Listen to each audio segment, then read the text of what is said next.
Tomorrow, Uganda will once again witness another round of elections, this time for municipal mayors. In West Nile, out of the 13 districts, 2 municipalities of Nebi and Koboko are expected to hold these elections, marking the end of 2 months of vigorous campaigning by the candidates. In Koboko municipality, the sitting mayor Sanya Creek Fixer Wilson, who has served for 2 terms, exited the race after contesting for Member of Parliament, creating space for new entrants and former contenders.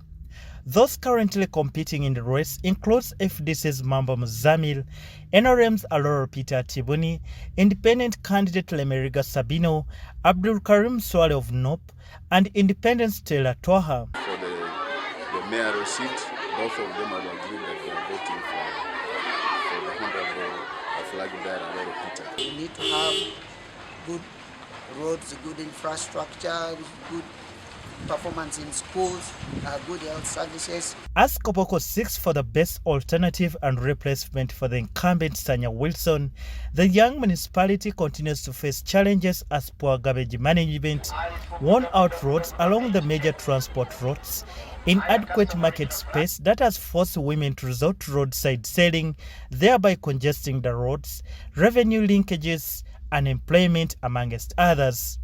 The question remains, who best fits to address these challenges? With elections set for tomorrow, locals have also raised expectations. We are going to rally behind the mayorship voting, which is going to happen tomorrow.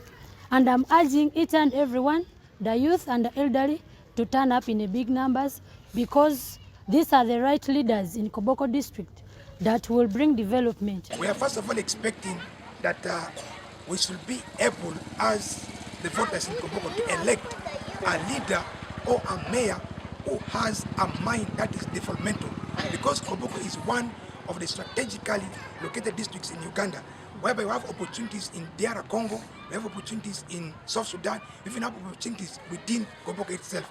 With last week's elections marred by general low voter turnout, candidates are similarly worried that the same trend may be experienced.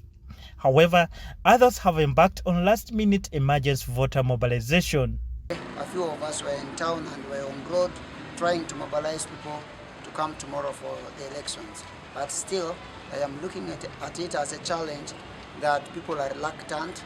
What is affecting us in Koboko is we lacked the civic education. The civic education that most people are not aware about the local leadership. That these are the right people that when you have problems, you first face them.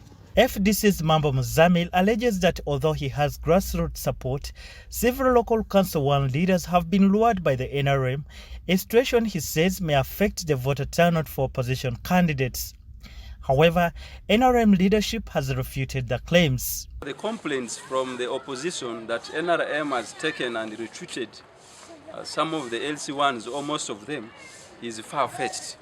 And I think that is a fear that they are going to lose. The only thing they could have done is do massive mobilization for themselves, which they failed. So what they are now resorting is pinpointing and blackmail, which will not help them anymore. We have mobilized so well for the party, and the party is very much willing to take up most of the positions in the district, that is local government positions, and the parliamentary seats. During the previous elections for presidential and parliamentary and last week's city mayoral race, there was technological glitches that affected the use of the BVV kit machines. However, the returning officer for Koboko district, Raymond Kisare, says during tomorrow's elections, the BVV kit machines will be used. This follows an update which was carried out by the Electoral Commission. Rashul Adid, NTV Tonight in Koboko Municipality.